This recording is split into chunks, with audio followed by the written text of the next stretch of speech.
everybody. It's Glen Kuiper. Welcome to the Glen Kuiper Show, All Giants. It's a post-game edition from this afternoon's Giants win in Milwaukee. You see the gentleman on the screen right. I'll tell you who he is in just a moment. We're going to have a lot of fun with him. He knows all kinds of Giants goodies. But this is what we're going to cover today. With the series in Milwaukee, we'll talk about Bob Uecker, Luis Matos, his weekend in Milwaukee, and we'll get the minor league update. So we're going to have lots of fun with that. You know the drill. Hit the subscribe button for the Glen Kuiper Show, All Giants. We like our goodies. We want your comments. We want your questions. I try my best to answer them.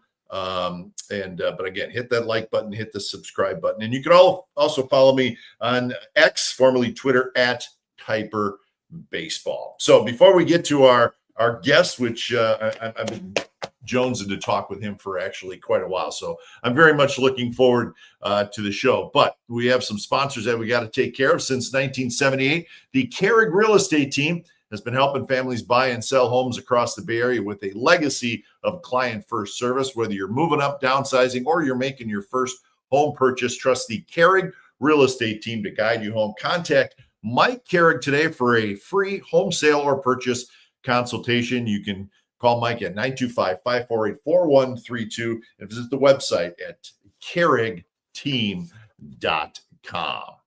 And also, it's Tilden Properties. As an investor, one of the best places to put your money is California's multifamily real estate. That's what Tilden Properties does. Bay Area based and family owned, Tilden Properties has been building investment wealth for their clients since 2008. You need to call these people now.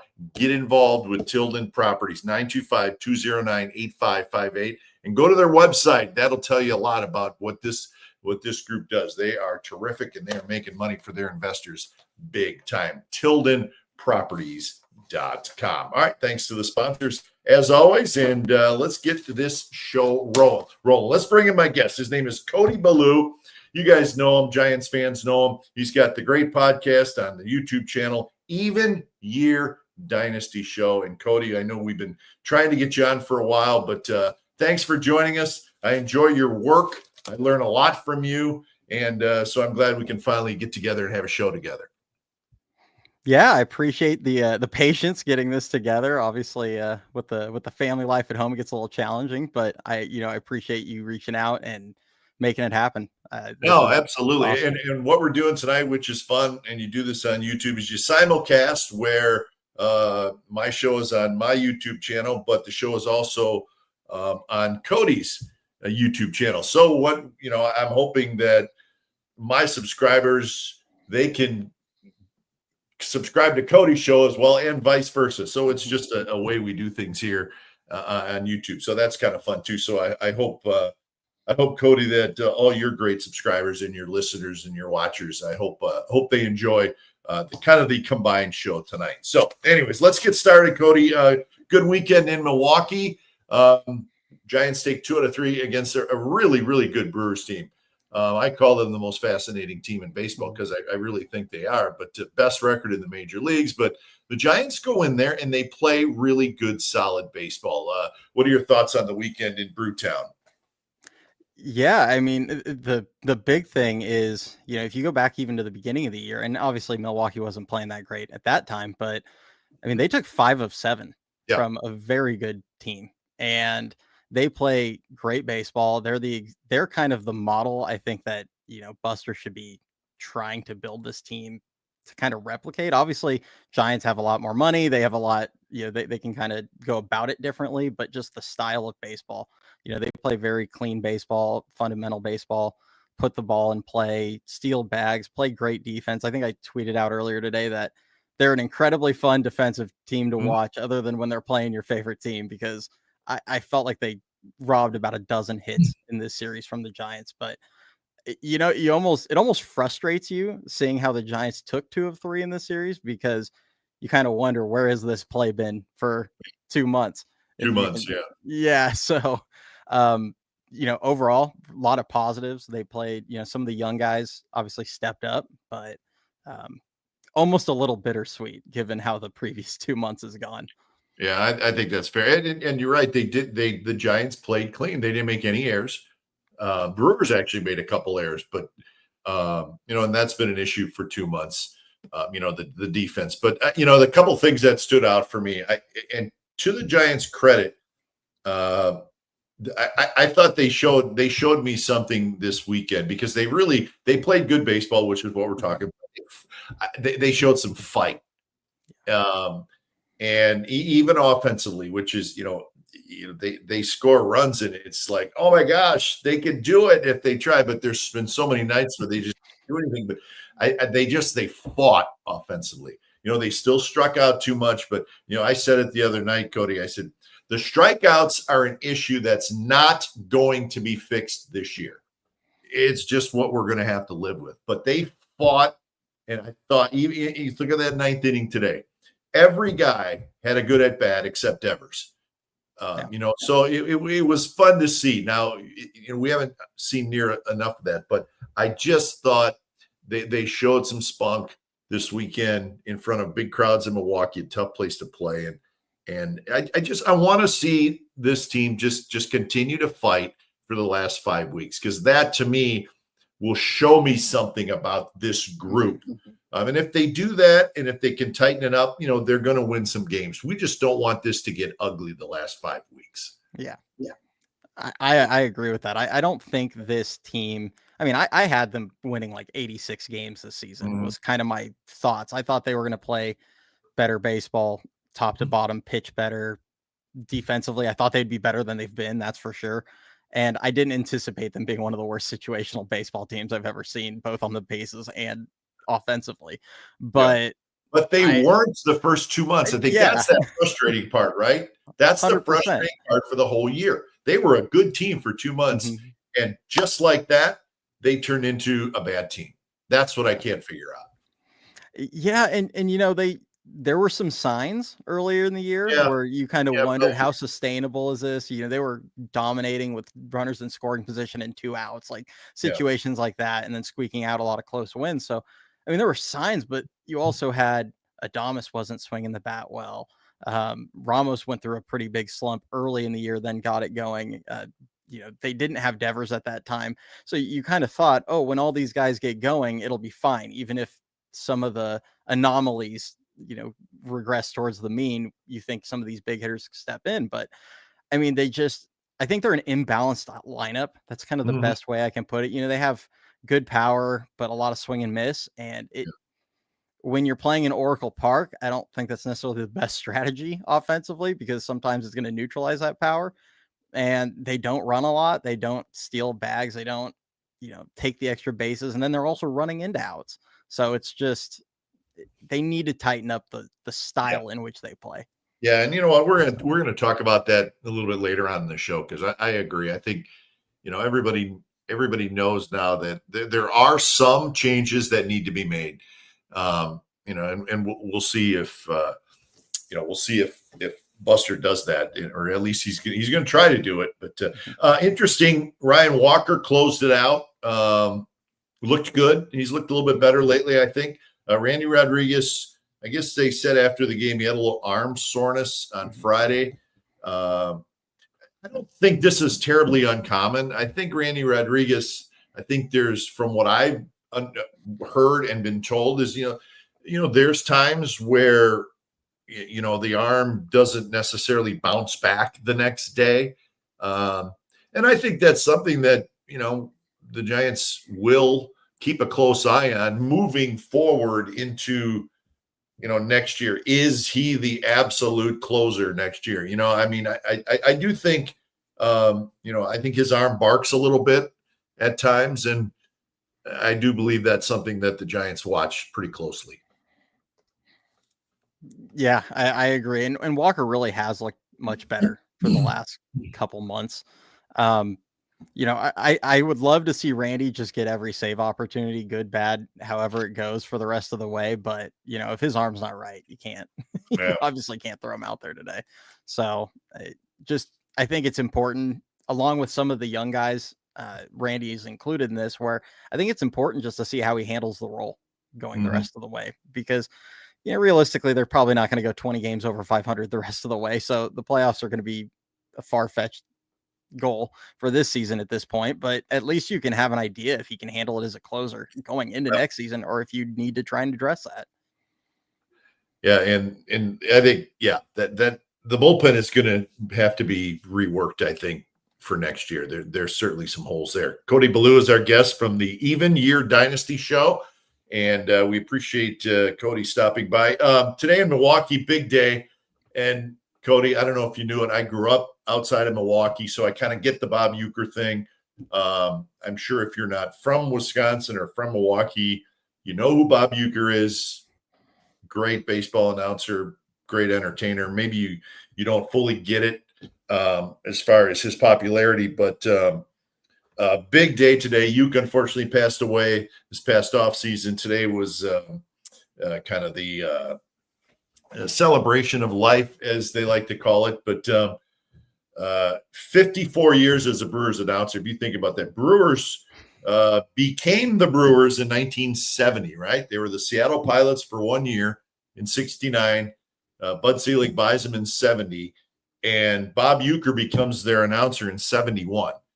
So every year except one, he has been the team's announcer. But I think what makes him so popular, Cody, or made him so popular, is he was born in Milwaukee. He was raised in Milwaukee. He played for the Milwaukee Braves, and he played for some other teams too. And he did, he had TV shows, and he was on Johnny Carson all the time, and he's on a national broadcast all the time. But he always made it clear that the place he enjoyed most was announcing Brewer games in his hometown, his home state. And I think people from there, as I know, because I'm one of them, they're very family oriented and very loyal. And if you put all that together, you can kind of get an idea why Bob Uecker he was beloved by everybody. I mean, nobody disliked Uecker as an announcer if you were a Brewer fan. And I guess I'm telling you this to try to give you a little idea of why he was so incredibly popular back there. Yeah, I mean, that's amazing to hear, because I haven't really dug too deep into the backstory. Obviously, he was I was born in the 90s, so I didn't grow up on a lot of that. But I mean, I grew up in a baseball loving household that, I mean, Major League is still like the one movie that if it's ever on TV, I will drop what I'm doing and watch it. There you go. And that movie is not great without Bob Uecker. I mean, him as Harry Doyle is one of my favorite characters. And he ad libbed a lot of it too. It was ad lib, a lot of those lines. How great is that? I mean, come on. I believe it. And, I saw kind of Dan mentioned in the chat today earlier, but anytime if I was flipping between games, just wanting to watch other baseball games, the Brewers, if I ever flipped to a Brewers game, I was always going to put the Brewers broadcast on, because listening to Bob Uecker that was as good as it got, outside of, biases aside with the Giants announcers. But that was as good as it got for me. Yeah. And listen, he was announcing last year, and he was 90 years old, and he still really sounded good. Mm-hmm. And you think about that, and announcing to 90, that's pretty cool. And I think too, we all understand, as you do, I obviously do, we understand the popularity of Dwayne and Mike and how long they've been doing it for.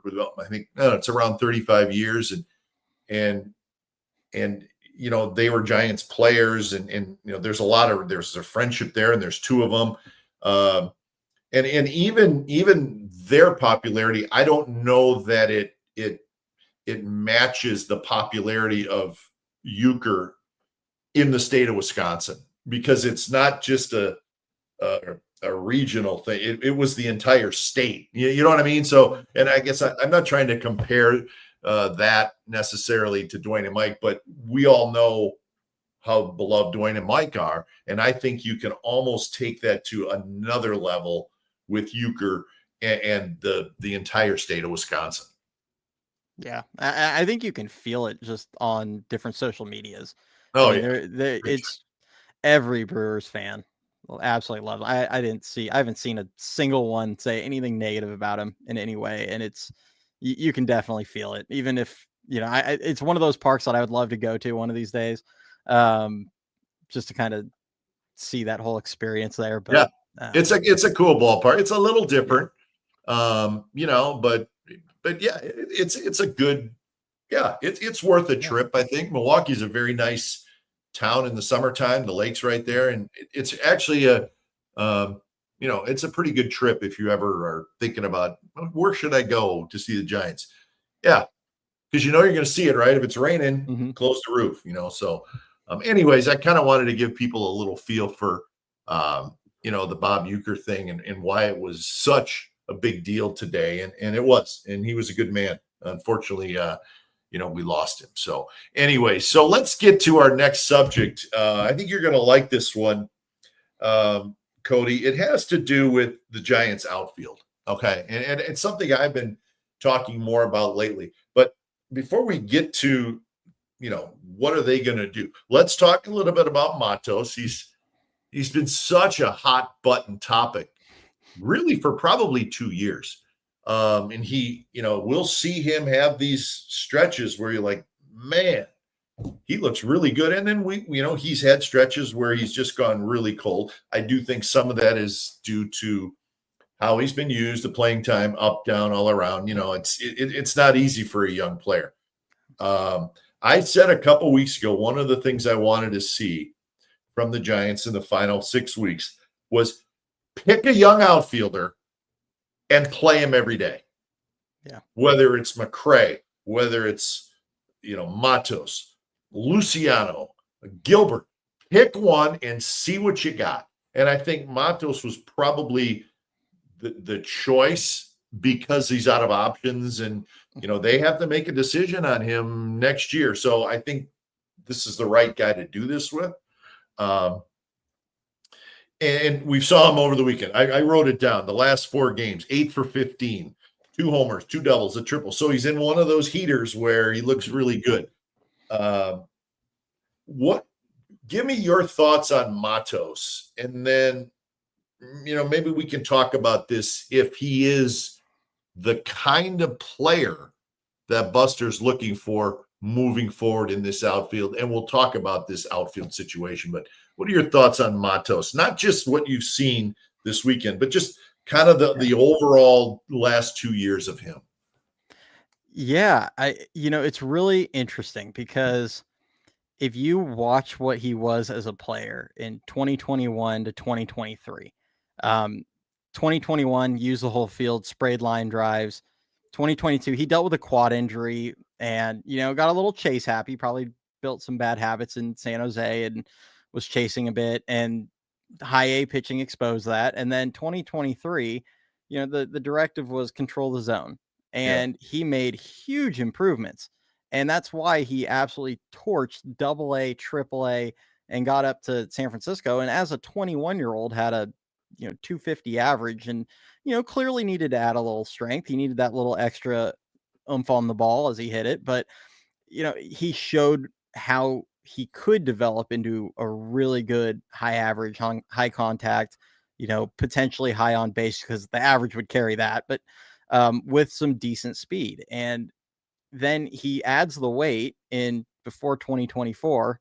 And now all of a sudden, the last 2 years, almost inexplicably, all you see him do is trying to pull the ball up in the air to left field.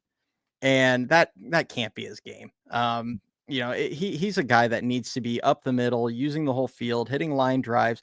I mean, if someone wants to hang a breaking ball to him with count leverage, then absolutely go put both cheeks into a swing and try and park one. But, you know, if you're his game should be being a doubles hitter, high average hitter, and using his speed a little bit. Because, I mean, he's shown this weekend he can swipe a couple bags. There's no reason over a full season he couldn't get you 20-ish, especially with the new rules.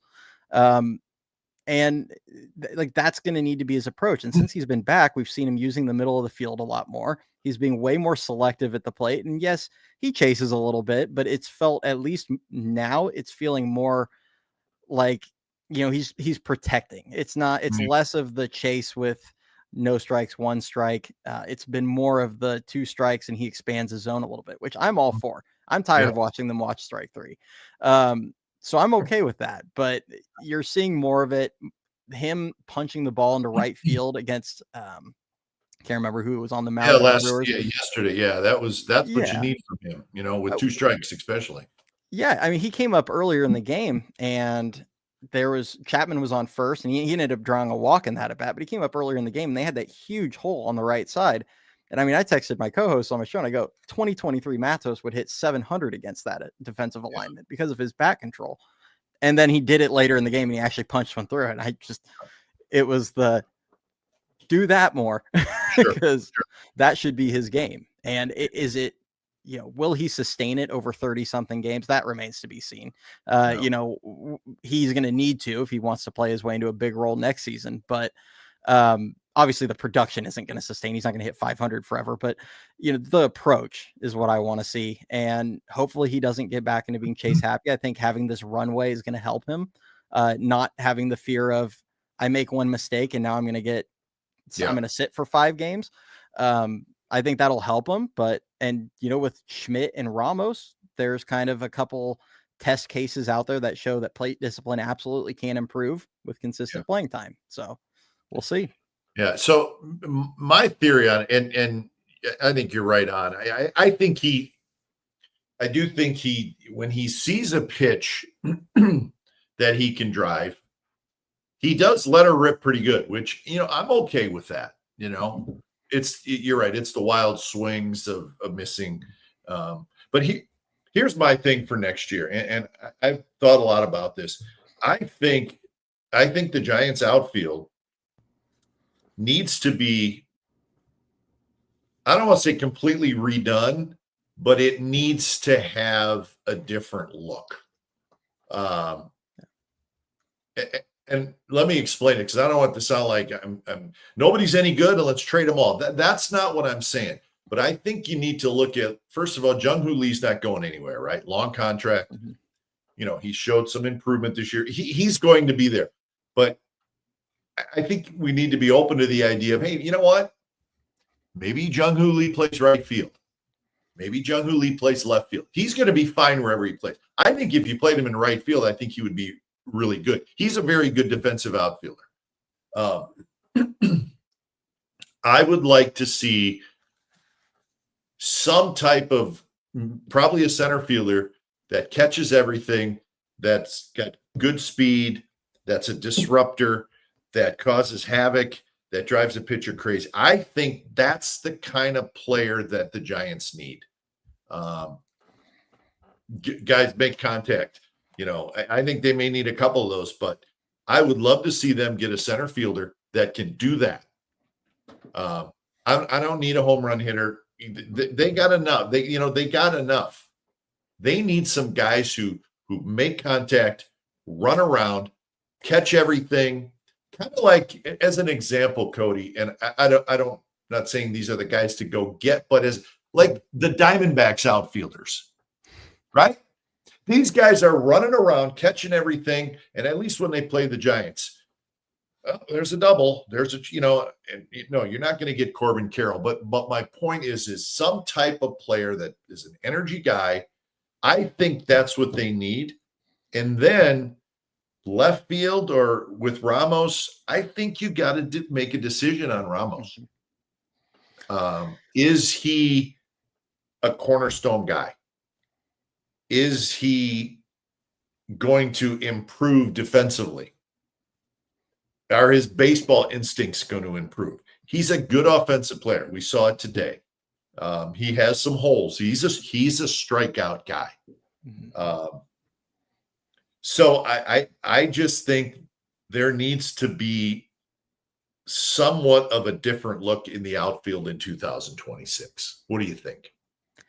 Yeah, I mean, I agree 100% that they need to get at least one defensive savant out there. I mean, Yaz was really solid defensively for years. This year, he was actually pretty close to average. And you kind of felt it overall with Lee. I mean, he's very fundamentally sound defensively. I feel like he feels fluid out there. He just doesn't quite have the first step or the range of some of these elite center fielders. And he would probably be a very good, right fielder. I mean, he could be pretty similar to a guy like Randy Wynn in his time. But, if he was a high-end defensive outfield or center fielder, you could probably handle having average to below average in the corners if he was like an elite defensive center fielder, but he's not right now. So Yeah. you kind of look across the board, and you have Ramos is having a really tough season in left field defensively. We've all seen it. He'll flash some really great plays out there, but like you said, there's some baseball IQ at times It's a that, concern. It's a yeah, concern. Yeah. which is totally valid. And I saw Bake That Dough put it in the chat a few minutes ago, but I do question whether or not you could justify having Ramos and Matos out there as your opening day corner outfielders next season. Yeah. I think that's more than fair. I do. I agree with you. Because that's because Matos, he hasn't mastered the outfield yet either. Yeah. Right. So that's kind of my point, Cody, is I don't know who should go or stay, or I just know Lee's going to be there, and I think they just need they need a new look out there. That's what I'm saying. Yeah, and I agree. I think it's funny because between the two of them, watching both, I feel more confident in Matos figuring it out defensively. And he's got a better arm. He's got a little bit better range. It feels like better arm. I think he's a little more comfortable going back on balls. Like there's some things with him that I feel like he should be a better defender than he's been. And, maybe it's wishful thinking. I don't know, but it feels like he should be better than he has been and can clean it up. With Ramos, I kind of wonder at times, but then also you look at what Ramos did last season in the corners, not center field, but in the corners, he was a average to slightly above average defender. So then I have to wonder, is it just mental with Ramos right now where it's just I do. I agree with that. I think sometimes he has, and I like him as a player. I'm not trying to trade the guy. I'm just saying, I think sometimes he has maybe just some concentration lapses. Yeah. And that's fixable, right? Mm-hmm. But I also think Cody is, if you're looking for something else, a different kind of player, he is still an attractive player to other teams because he's not going to cost you anything next year. He's not arbitration eligible for 27. We're talking about Ramos. Mm-hmm. He's got offensive skills. I'm not sitting here saying get rid of this guy. I'm saying maybe we need a different style player, and he's a pretty good player that you could see. Could you get something else for? Just a theory, just a thought. I think it's totally legit, valid point. Because there might be another team out there that doesn't have, a Rafi Devers with a Bryce Eldridge waiting in the wings, blocking up DH potentially for the next 6-7 years. There might be another team that can say, hey, we'll try him. And if he just doesn't, progress back to being at least average, we'll just stick him at DH. It's fine. Yeah. The Giants don't really have that luxury given the park they're playing in. Waiting and seeing. They could for a little longer, but they would need to upgrade their defense in right/center field in some capacity. So yeah, it's tough. And it's going to be on Matos to really make this, I think, a conversation over the next 30 games. Because if you look at just what they have, if the offseason started today, the Giants still need a right fielder. So I don't think I'd be rushing out the door to move Ramos, given that all of a sudden now you'd need two outfielders. Sure. So that gets a little bit tough. If Matos really forces the issue, he could be that other style player that you're referring to, high contact, hopefully high average type player. And at that point, then maybe you're a little more open to, moving Ramos and trying to go get a center fielder or a right fielder and seeing if Lee can progress. I don't think the Giants are going to move Lee off center field in 26, but I think it's something that they should at least be exploring, getting a better defensive center fielder and shifting him over. Yeah. Yeah. Well, it's going to be interesting. I guess it's just something I've been thinking a lot about because, I think the infield it's pretty well set. I don't think anybody's getting traded. Who knows, right? We don't know, but I mean, Chapman, Adames. I think the Schmidt thing for the next 5 weeks is huge. Mhm. If he can show that he's legitimate guy, not just so. Yeah, I think he can do the job. No, they need players who are above average players, right? So let's watch to see if Schmidt does he have the look of becoming an above average player offensively and defensively? I don't think we can answer that yet. He's made huge strides at second base and as a hitter. And I like it. And he plays with the little, but like I said, you don't need average players anymore. You need guys that are better than that. And is he going to be better than that? I hope so. Because that would give you a second baseman for a while, right? Yeah. That's another thing to watch for. Devers is going to be at first. Whatever Eldridge comes up, that I'm not worried about first base DH at all. That is going to be fine. But to me, that's I'm watching the second base thing closely as well, just like I think we're all watching, Matos. It's important. Are they guys or are they just, yeah, okay. Dodgers don't have, yeah, okay, guys. Padres don't have, yeah, okay, he's okay. No, you're not going to get it done with those kind of guys. So let's hope that, these guys show. And I hope Matos is an everyday player for a long time. I hope Schmidt is. I just don't think we know that yet. And I don't think you can plug him in. I don't even think you can plug Schmidt in yet. But I hope that you can. So, what do you think of Schmidt? And then we'll move on to the Cody expertise of the minor leagues. Casey Schmidt. Yeah, I really like what we've seen growth-wise out of Schmidt. I think there's reasons to believe he can continue improving. At second base, I know talking to him in the offseason, it wasn't obviously his natural position. And that's something that I think it's underrated for him in his career. He's never gotten to just post up at a position at any point in his career. Even this year, we're seeing it where he played first. He then got to settle in at second, but then Chapman gets hurt. So he gets thrown back to third. And now he's back at second. And he's just been kind of bouncing around almost weekly, it feels like at times. So I like his upside. I think he can be a plus defender at second. Maybe his range isn't going to be the greatest, but his arm, you feel the effects of it every time they turn a double play. That that he makes the throw. His arm's valuable on relays.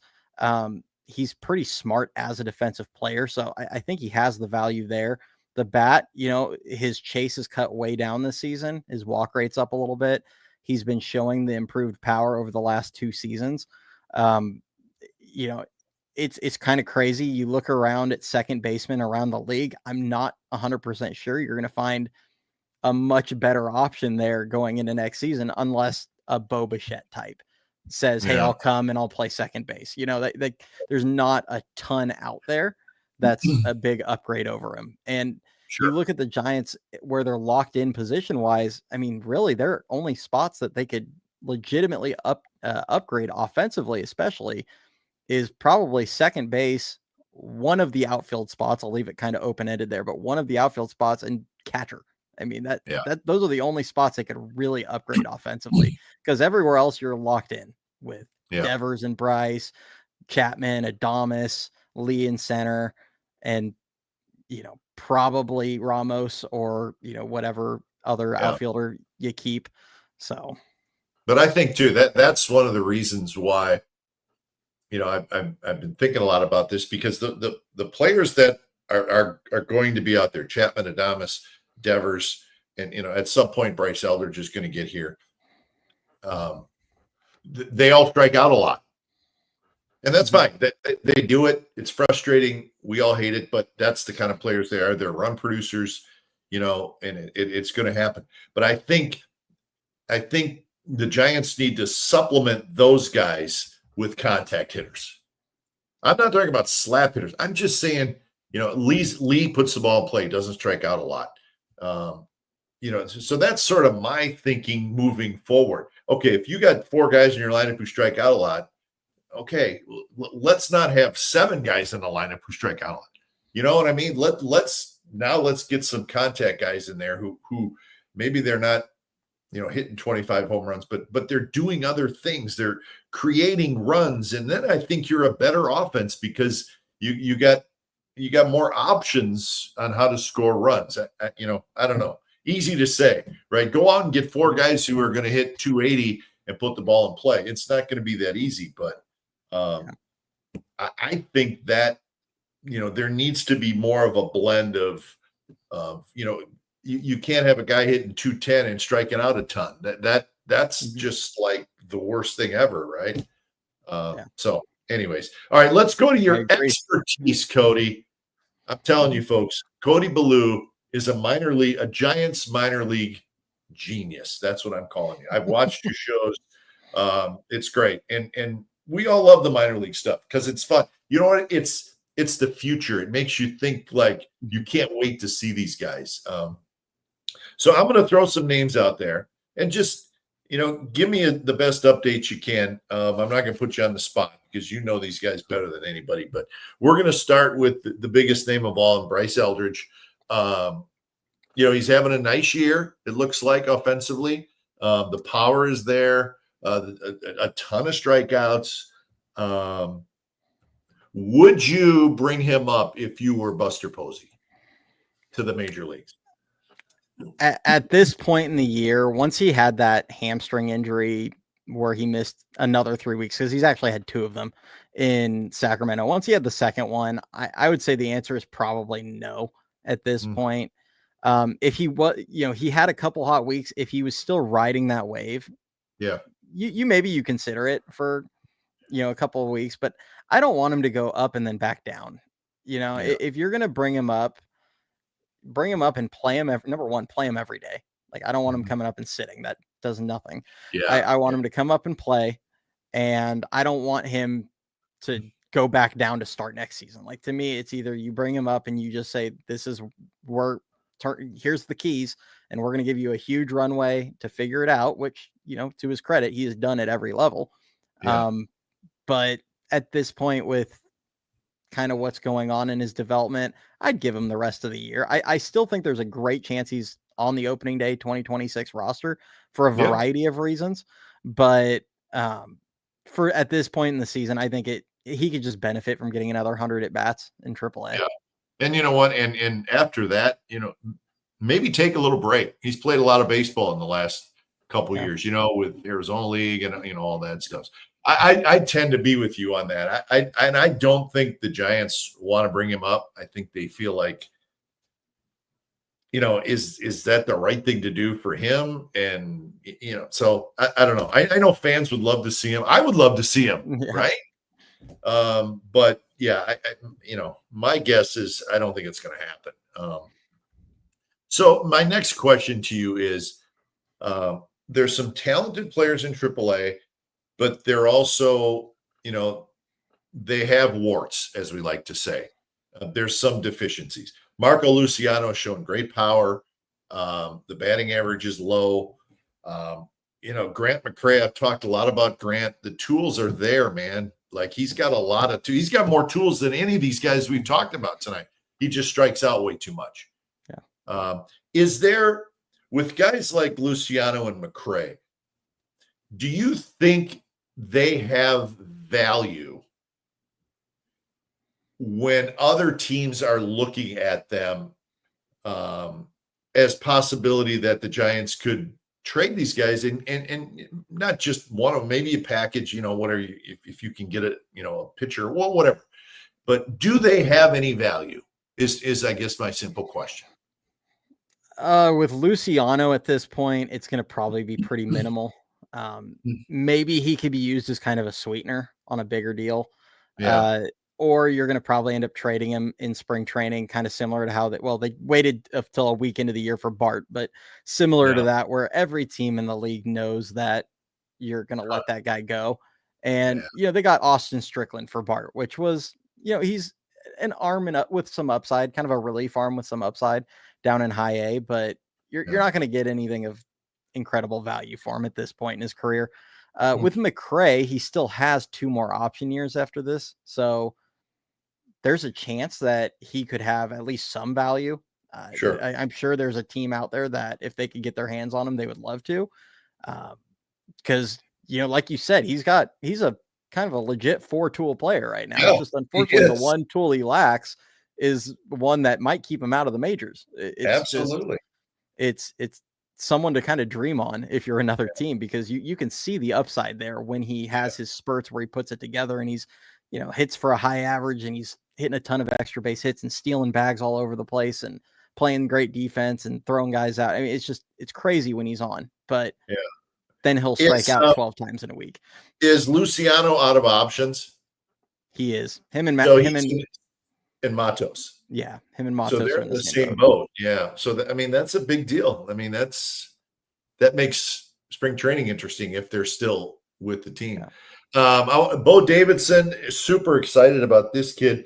I've seen the highlights. I know you've talked about him a lot. Left-handed hitter. He's in Double-A. I guess he's doing okay in Double-A. He had a couple of home runs the other night, I believe. But I mean,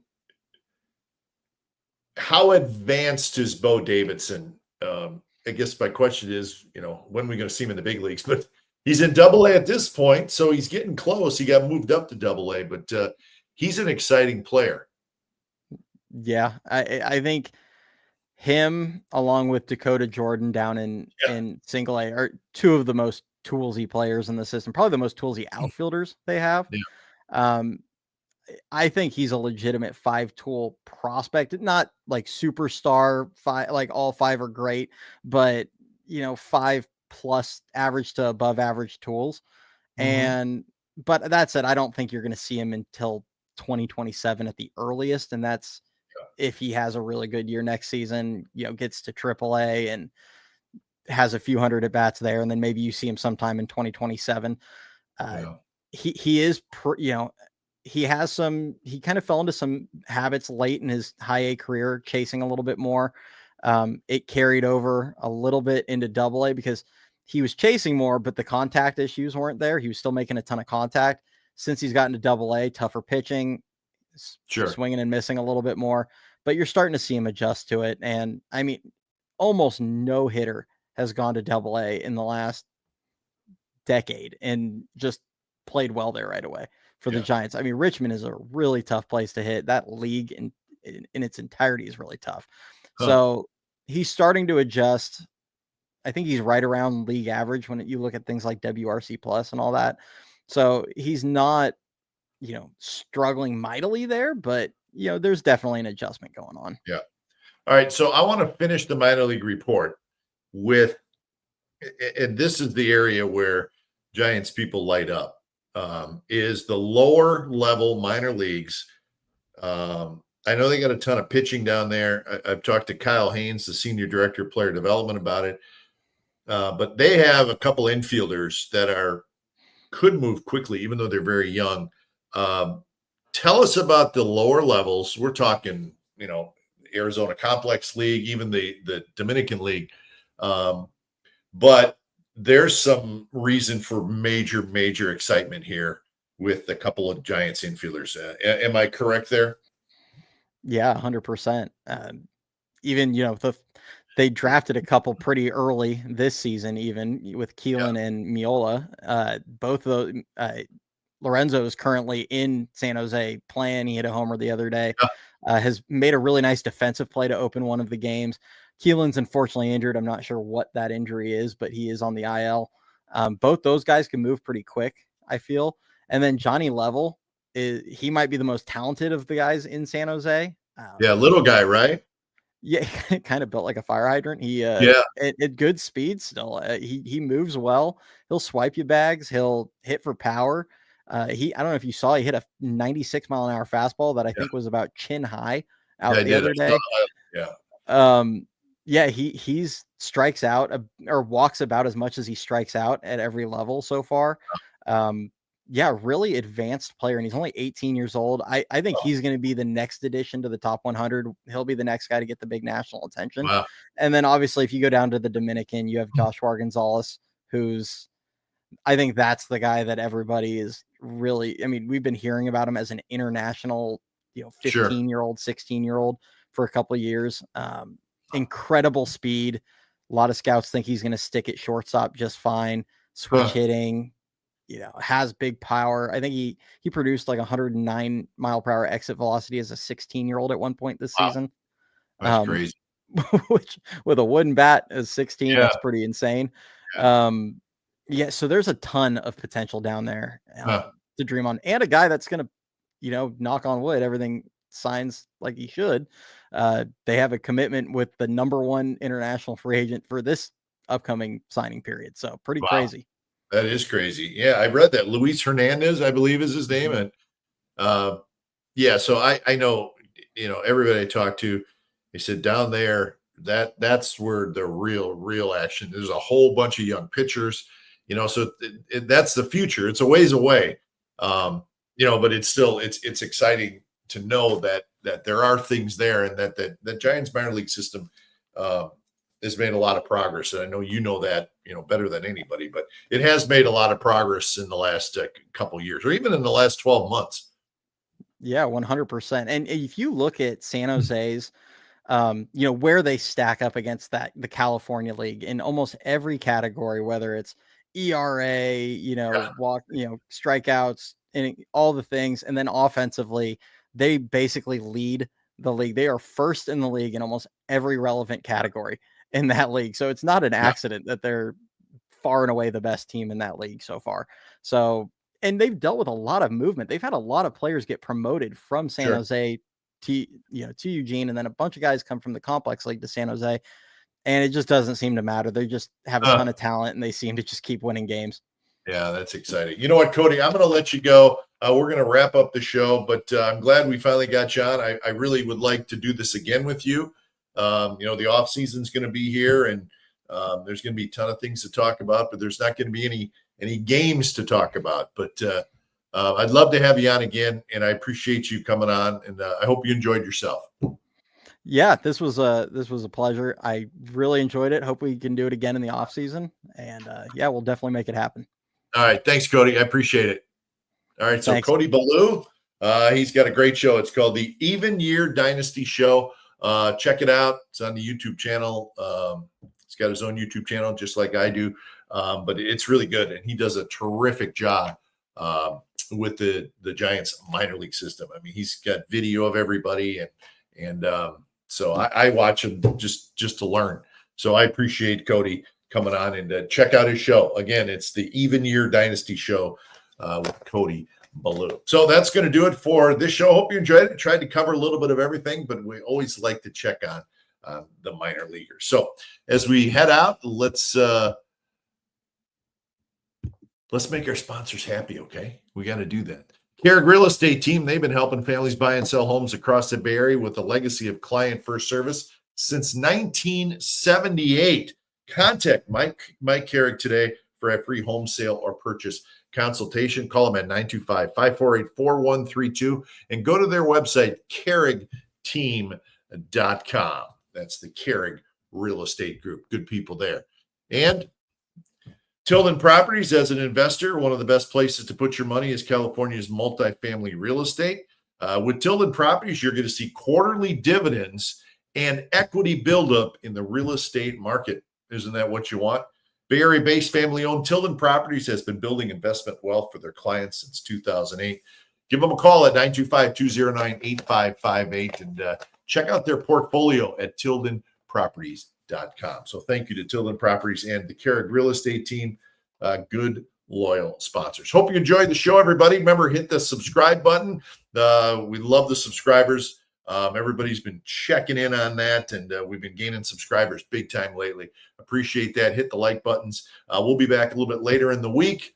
And the Giants and the Cubs 3-game series starting Tuesday, Wednesday, Thursday. So we'll be talking about that, and we'll be seeing how Luis Matos does, and we'll see how Casey Schmidt does. We're keeping a close eye on those two guys. Hope you enjoyed the show, everybody. I'm Glen Kuiper. This has been the Glen Kuiper Show. All Giants. We'll see you down the road.